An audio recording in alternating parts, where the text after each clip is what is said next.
베드로 전후서에 베드로가 기록한 내용을, 베드로가 기록한 말 구술한 것을 이제 실로아누가, 동역하는 실로아누가 글로 기록하여서 이제 이것을 본도, 갈라디아, 갑바도키아, 아시아, 비두니아, 소아시아 지역이죠. 그리고 여기 지역은 다 튀르키예 본토 지역입니다. 그러니까 이곳에 나오는 아시아가 아니고 튀르키예 중앙에 있는 지역이죠. 거의 대부분 하나님의 교회가 세워져 있는 곳이고요. 그 지역에 있는 성도들에게, 흩어진 나그네들이라고 표현하면서 그 지역에 있는 성도들에게 편지를 썼습니다.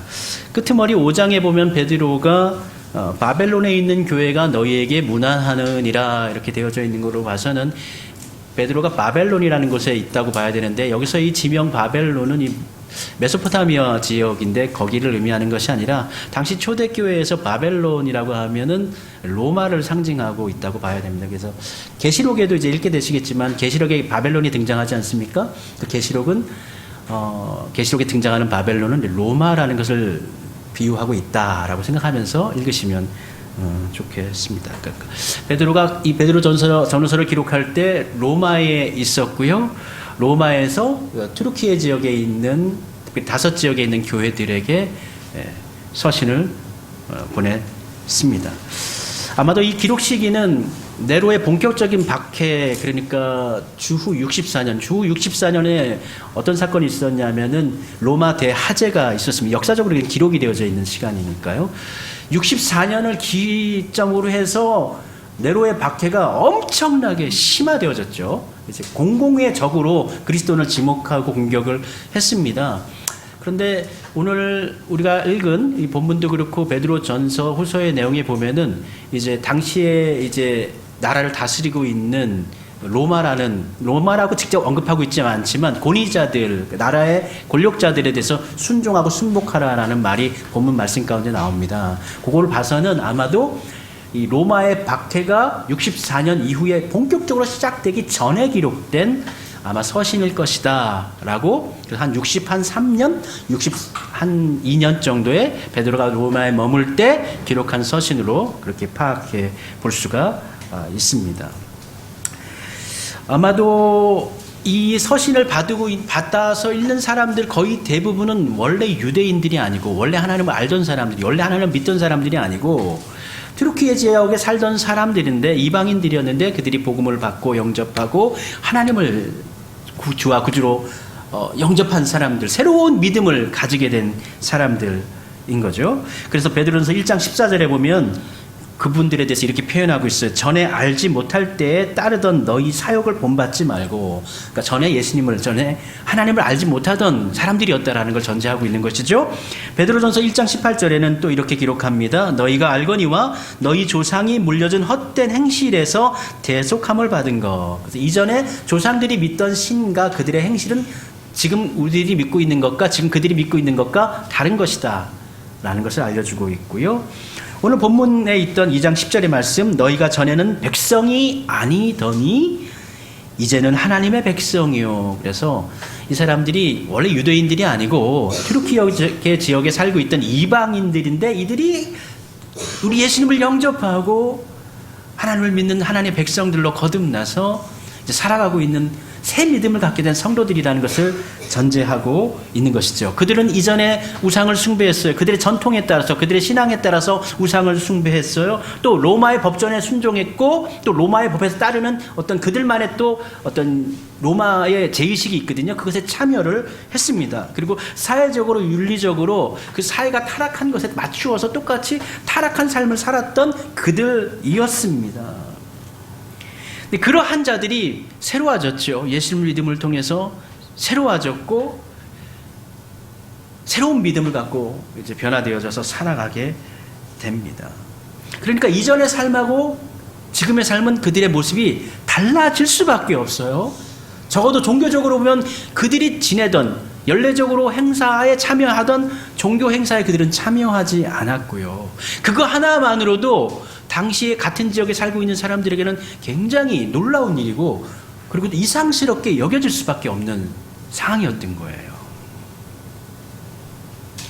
이전과는 다른 삶을 살고 있어요. 적어도 또 윤리적으로도 다를 수 있겠죠. 이미 하나님의 말씀을 듣고 경건함에 따르는 삶을 살기로 결정하였기 때문에 이전에 그들이 윤리적으로 타락했던, 도덕적으로 암묵적으로 넘어갔던 그러한 것들을 방관할 수는 없었죠. 이제는 그냥 받아들일 수가 없는 것이죠. 새로운 삶을 살게 되어지는 것입니다. 그 가운데서 이들이 박해가 있었을까요? 박해가 있었습니다. 본격적으로 네로 황제 또는 로마의 지배하에 있는 나라들의 본격적인 어떤 박해가 시작되지 않았다 할지라도 그들이 가지고 있는 다른 사람들과 다른 기존의 이웃들과, 아니 기존의 전통적인 생활을 하고 있던 신앙 방식에 살고 있던 사람들과 다른 모습으로 살아가고 있다는 것만으로도 그들에게는 매우 독특한 것이었고 이상한 것이었고 무엇인가 잘못된 것으로 인식될 수 있었던 것이죠. 섬과 같은 어떤 작은 울타리 속에 사는 어떤 작은 마을 가운데 똑같이 공동체의 어떤 제사 가운을 드리고 공동체의 안녕을 비는 행사 가운데 계속적으로 같이 하다가 이제 빠져버리는 거예요. 당연히 비판의 대상이 될 수가 있는 것이죠. 당시는 이러한 것들이 만연해 있었던 사회입니다. 그래서 기독교인으로서 그리스도인으로서 무엇인가 잘못된 일을 행하거나 어떤 다른 이웃에게 피해를 주지 않았다 할지라도 기독교인이라는 그 자체만으로 그 사회에서는 눈에 이렇게 띄어질 수밖에 없고 혹여 뭔가 잘못된 것이 있으면 고소와 고발이 남발될 수 있는 상황이 있는 거예요. 그러니까 로마 당시에 주후 1세기에 남아있는 기록에 보면은 오늘 말씀 가운데 있는 비두니아, 우리 본도 비두니아 지역인데요. 그러니까 튀르키예 지역을 다스리고 있는 총독 플린이라는 총독이 당시 황제인 트라얀 황제에게 기독교인들을 어떻게 처리를 해야 되겠습니까? 라는 것을 자문을 구합니다. 그러니까 소아시아 지역에 기독교인들이 많았던 거예요. 이 총독이 보기에. 그래서 이 사람들이 지금 기존에 이들이 갖고 있던 신앙 태도와 어떤 다른 삶을 살아가고 있는데 이것이 사회적으로 무리를 일으키질 않는데 갈등이 야기되고 있는 거예요. 그래서 이들에 대해서 기독교인들에서 우리가 어떻게 처리를 해야 되는지, 처벌을 내려야 되는지 아니면 가만 놔둬야 되는지에 대해서 이 로마 황자 티라얀에게 자문을 구합니다. 요구를 합니다. 그래서 그것을 질문하니까 이러한 내용들은 이거예요. 그들에게 가할 벌의 종류 혹은 그 정도를, 그들에 대한 조사를 시작해야 할 근거를 저에게 알려주십시오. 두 번째, 그리스도인이 신앙을 만약에 버린다면 처벌해야 할 것인지 말아야 할 것인도 알려주십시오. 그리고 세 번째는 단순히 그리스도인이라는 이름 때문에 벌을 받아야 하는 것이 마땅한 것인지 아닌지도 저에게 알려주십시오라고 처벌 근거를 로마 황제에게 가르쳐달라고 문서로 기록해서 보낸 서신이 있습니다. 이것에 대해서 티라얀이 답을 했어요. 어떻게 답을 했냐면 마찬가지로 세 가지에서 답을 했는데요.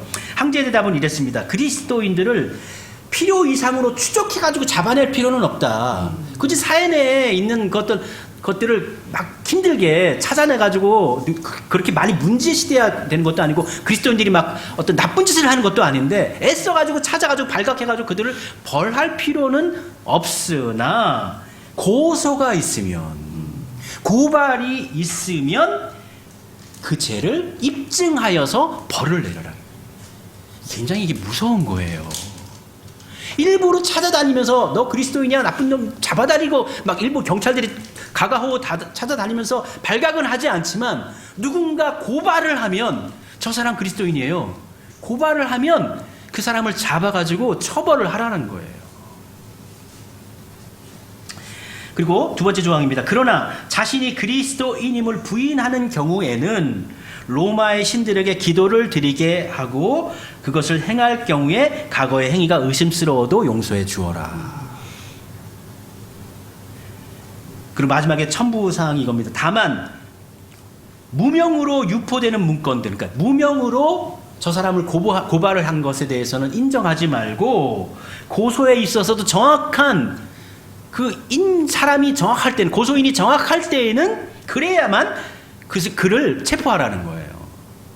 근데 이러한 것이 난 기독교인데 큰 다른 사람한테 이웃 폐해 안 시키고 나 혼자 믿음 가지고 살아가니까 내가 뭐 큰 피해가 없겠지 생각하는 건데 그렇지 않습니다. 이웃들과 살아가는데 뭔가 달라. 뭔가 깨름직해. 그러면 그 이웃들이 고소를 하는 거예요. 언제든지 고소당할 수 있는 위협 속에서 살아가는 거예요. 불안 속에서 살아가는 거예요. 그리고 만약 그것이 사실이어가지고 그리스도인이 밝혀지면 벌을 받게 되는 거예요. 요게 당시, 그러니까 초대교회 주후 64년 전후로 해서 그리스도인들이 막 핍박을 당하던, 아주 강력하게 핍박을 당하던 시기가 두 시기가 있었지만, 거의 대부분의 일반적인 시기에서는 이 조항을 따라서 그리스도인들이 살아가게 되는데, 어쨌든 그리스도인이라고 한다면, 그리고 그리스도인이라는 것이 누군가에서 고발이 되어지면은 벌을 받아야 되는 상황. 그래서 오늘 베드로전서에 보면은 사회 윤리에 대해서 많이 언급을 하고 있어요.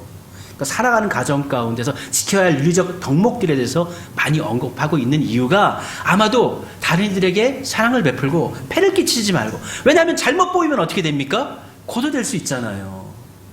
그러한 부분에 있어서 베드로전서와 후서에서 이웃과의 관계를 이야기하는 부분도 있습니다. 그러니까 이 사람들이, 이 그리스도인들이 언제든지 고소당할 수 있고 벌을 받을 수 있다는 근심과 어떤 두려움 속에서 살아가야 되고, 또 실질적으로 사회적으로 이제 격리되어 나뉘어지는 삶을 살게 됩니다.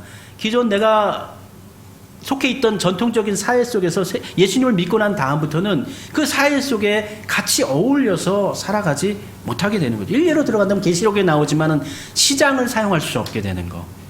그러니까 시장, 마켓, 물건을 사거나 팔 수 없게 되는 거. 너 그리스도인이야? 나 너한테 물건 안 팔아. 이렇게 되는 거예요. 니들도 우리 성전에서 나오는 그 성전 제사에서 제사 지내잖아요. 시장에 나오는 유포되는 다 그 음식들이 다 제사 한번 드리고 그리고 나오는 거거든요. 이 사람들이 농작물 재배하거나 뭐 육축을 이렇게 새로 이제 뭐 이렇게 이걸 팔게 되거나 할 때 다 친정 가가지고 제사 바치면서 다 올려놓아요. 그리고 난 다음에 이걸 유통을 시켜요. 근데 너희들 그렇게 한 거 먹지 않지 않냐? 우리들도 너희들한테 너희들 우리나라 거 싫다 하니까 우리도 너희들한테 물건 안 팔 거야. 그럼 그리스도인들이 먹을 게 없잖아요. 먹을 거리가 없잖아요. 시장에서 내 돈을 주고 살려고 해도 안 팔겠다는 거예요.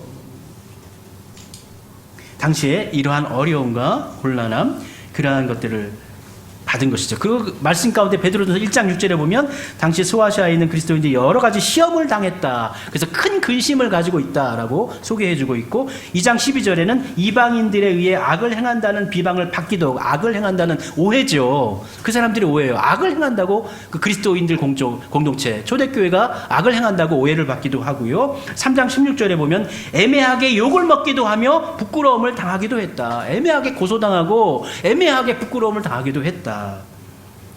때로는 자신의 재산을 빼앗기도 하고 옥에 갇히기도 하면서 심지어 목숨을 잃는 경우도 있었다는 것이죠. 이러한 경우 왜 그렇게 되냐면, 고소고발한 사람의 그 주장이 맞아 떨어지면은 벌에 따라서 그 법을 준용하는 원칙에 따라서 고소를 한 사람이, 만약 그 고소를 당한 사람의 그 죄가 유죄로 입증이 되어지면 그 유죄를 입증되어진 그 사람의 가지고 있던 집이나 땅을 고소한 사람이 취할 수 있는 권리를 갖게 되는 경우가 있어요. 그럼 어떻게 돼요? 내가 재산을 증식하려면, 내가 더 많은 땅을 가지려면, 저 그리스도인이야? 고소해가지고 저 땅을 내 거로 만들고 뺏기는 거예요. 그러한 시대 가운데 이 그리스도인들이 살아가니까 이게 사회생활을 할 수 있겠습니까? 사회 속에서 살아갈 수가 있겠어요? 어렵죠.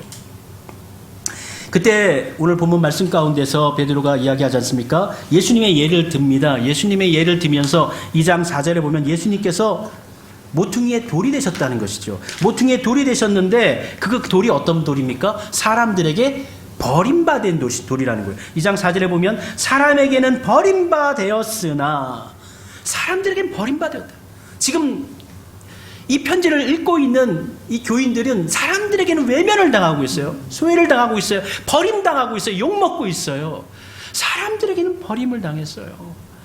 근데 우리 예수님, 이 모퉁이돌 예수님은 사람들에게 버림당해서 십자가에 돌아가셨지만 하나님께는 택하심을 입은 보배로운 산돌이신 예수, 이렇게 사람들에게는 버림당했지만 하나님께는 보배로운 산돌로 택함을 받았다. 마찬가지로 우리들도 어떠하는 거예요? 지금 사람들에게는 버림을 당할 수 있으나 우리 하나님께로부터는 소중히 쓰임받는 소중한 존재로 인정받을 수 있다라는 것을 베드로는 이야기하는 것이죠. 그래서 5절에 보면 이어지는 말씀 가운데 너희도 산돌같이 신령한 집으로 세워지고 예수 그리스도로 말미암아 하나님이 기쁘시게 받으실 신령한 제사를 드릴 거룩한 제사장이 될지니라, 이렇게 이야기하고 있죠.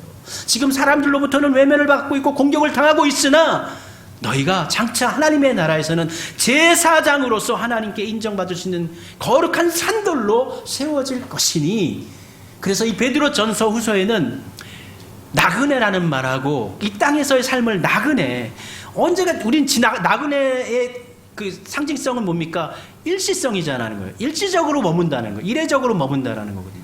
지금의 삶이 전부가 아니고 이례적으로 머무는 것이고, 이후에 하나님께 나아갈 때는 너희들은 버려진 돌이 아니라 거룩한 산돌이 되어져서 하나님의 거룩한 제사장으로 세워질 것이다 라고 이야기하는 것입니다. 그래서 출애굽기 19장 6절의 말씀을 베드로가 인용을 하죠. 출애굽기 19장 6절에 이스라엘 백성들을 어떤 사람들로요? 그 노예였던 백성들을 거룩한 백성으로 제사장 나라로 세우겠다는 말씀을 그대로 베드로가 가지고 와가지고 오늘 본문 말씀 9절과 10절에 보면은 그러나 너희는 택하신 족속이요 왕같은 제사장이요 거룩한 나라요 그의 소유된 백성이니 하면서 장차 올 하나님 나라 가운데 지금 우리가 비록 고난을 당하고 있고 지금 고통 가운데 있고 어려움이 있으나 이 어려움을 잘 이겨내면 하나님 나라의 제사장으로서 하나님 나라의 백성으로서 세워질 수 있으니 이 믿음을 잘 지키십시오.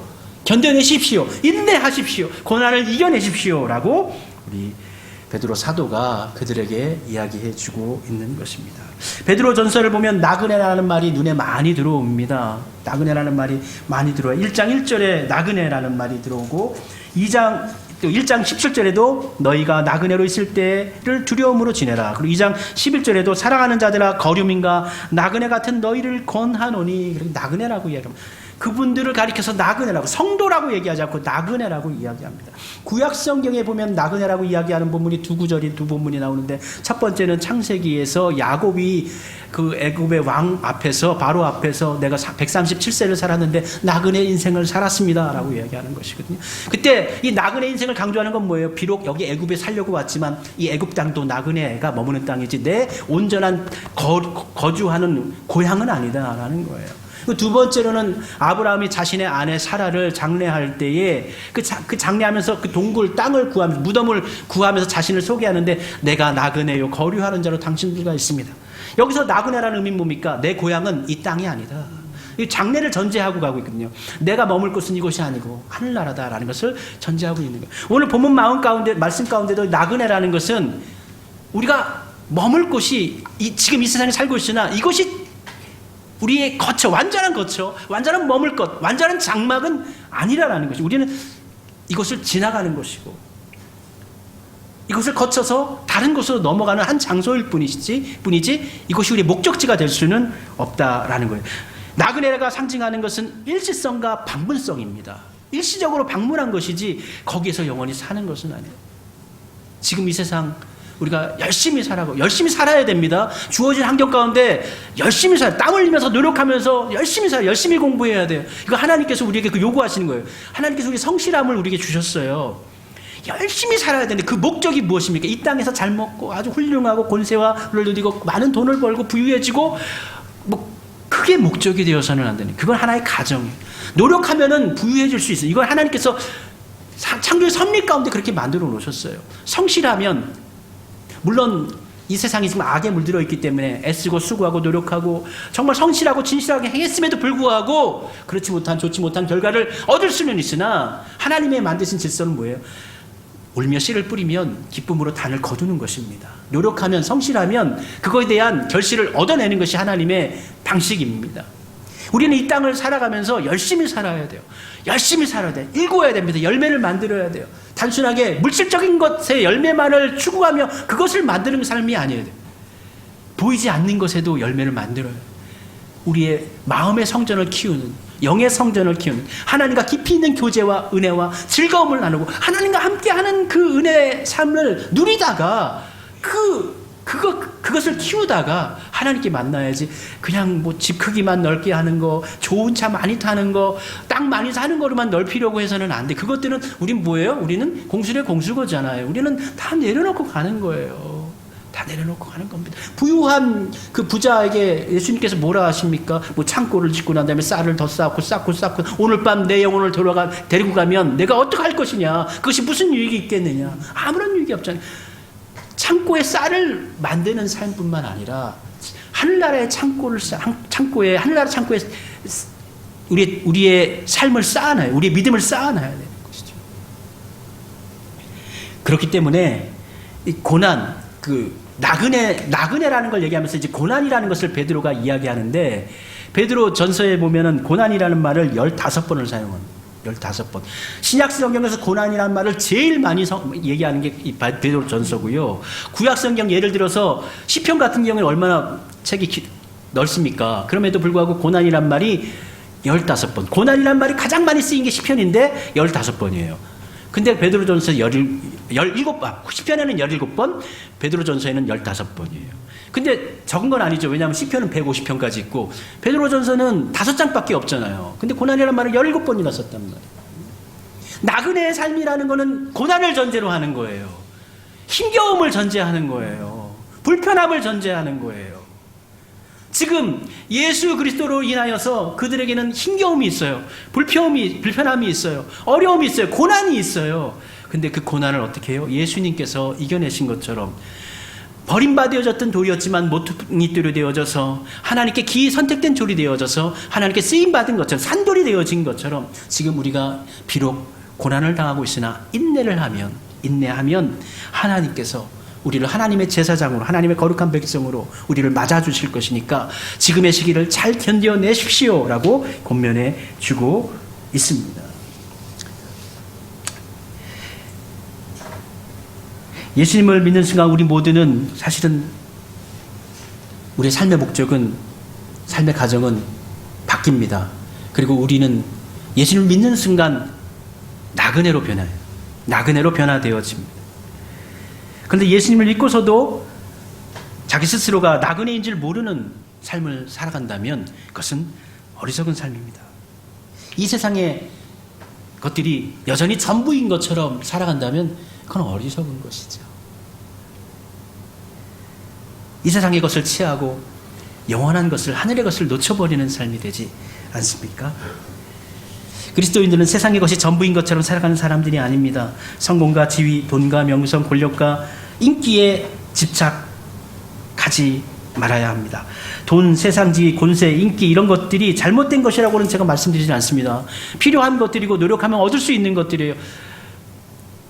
또 그런 것을 통해서 정말 복음을 증거할 수 있고 복음의 능력을 드러낼 수 있으니 이러한 것들을 잘 활용한다면 정말 은혜롭게 우리가 사용할 수가 있을 것입니다. 그러나 그것 자체가 목적이 되어서는 안 된다라는 말씀을 드립니다.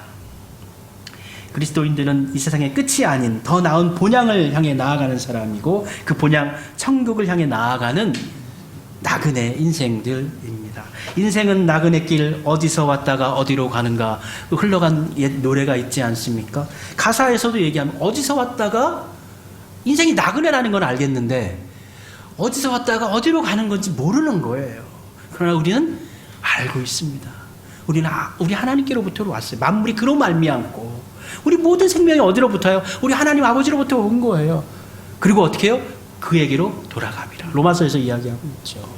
우리 아버지 품으로 다시 돌아가는 나그네 인생 살아가는 것입니다. 나그네 인생, 이 세상이 목적지가 아닙니다. 길을 가다 보면 중간에 보이는 곳이 좋을 수가 있어요. 아름다울 수 있어요. 훌륭할 수 있어요. 너무 편안할 수 있어요. 그러나 거기서 머물러 있으면 안 돼요. 거기서 머물러 있으면 안 됩니다. 우리의 목적지는 거기가 아니기 때문에 버스를 타고 가다 보면 경치가 좋은 곳이 있어요. 와, 여기 너무 경치가 좋다. 잠시 머물러 보자. 앉아보니까 이 정거장도 너무나 잘 만들어 놨어요. 그림자도 이렇게 햇빛에 가려지도록 만들고 앞에 바다도 보이고 나무들도 예쁘고 너무나 아름다워요. 그러나 거기에 머물러 살 수는 없지 않습니까? 우리의 목적지는 이 가정에 있는 정거장이 목적지가 아니에요. 우리의 목적지는 하늘나라입니다. 그것을 향해 나아가는 게 오늘 베드로는 고난당하고 힘겨워하고 위협당하고 있는 나그네 인생들, 그러면서도 믿음을 소중히 여기며 지키고 있는 자들에게 위로합니다. 지금 버림밭처럼 정말 쓸모없는 돌처럼 부서지고 깨지고 그런 의미 없는 인생들인 것 같지만 이후에 하나님께서는 우리를 인정하시되 정말 가치 있는 보석으로, 가치 있는 성전의 머릿돌로, 왕같은 제사장으로 우리를 맞이할 것을 약속해 주고 있습니다. 지금의 상황도 마찬가지일 것입니다. 지금 우리가 여러 가지로 곤란함과 어려움을 당하고 있습니다. 힘겨움을 당하고 있습니다. 단순히 어떤 정치적인 이런 문제뿐만 아니라도 삶 자체가 우리에게 있어서는 참 많은 고난을 동반하고 있기 때문입니다. 왜냐하면 우리의 인생 가운데 우리의 삶은 시간이 흘러갈수록 우리의 몸이 노화되고 있기 때문입니다. 고난을 전제로 할 수밖에 없어요. 적어도 육신의 질고라는 고난을 전제할 수밖에 없고, 궁극적으로 마지막에는 죽음이라는 넘지 못할 선을 짊어지고 살아갈 수밖에 없는 우리 인생들인 것입니다. 그러나 우리의 삶 가운데 고난받고 어려움이 있는 인생이지만 우리 주님께서 동행하신다고 약속해 주셨습니다. 그리고 예수님께서 이미 부활의 증표로 먼저 살아나셨고 우리를 삶의 길로, 생명의 길로 이끌어내실 것입니다. 그러므로 살아가실 때 힘겹고 어렵다 할지라도 낭만 가운데 빠져 계시지 마십시오. 너무 좌절하거나 너무 힘겨움에 빠져 있거나 너무 고통스러운 가운데서 그냥 한번 아프면요, 고통을 생각하면요, 사람의 어떤 심리는요, 더 밑으로, 더 아래로, 더 나쁜 것으로, 더 힘겨운 것으로 이렇게 몰아가는 성향이 있어요. 심리적으로 그런 성향이 사람들에게는 있습니다. 근데 그렇게 하지 마십시오. 결코 그것이 우리에게 유익하지 않습니다. 어려운 상황이라도 희망을 긍정하십시오. 긍정신앙 얘기하는 게 아니에요. 하나님이 계시는데 우리 버리시지 않아요. 하나님께서 우리 붙잡아 주세요. 살아가게 하셔요. 살 길 내십니다. 어찌하든지 간에 하나님께서 우리에게 새 소망을 주실 것이니까 소망 가운데 살아가시길 바랍니다. 그 은혜가 우리 가운데 있기를 원합니다. 나그네 길을 살아갑니다. 힘겹지만 어렵지만 그때마다 하나님 의뢰하면서 살아가시기를 바랍니다. 우리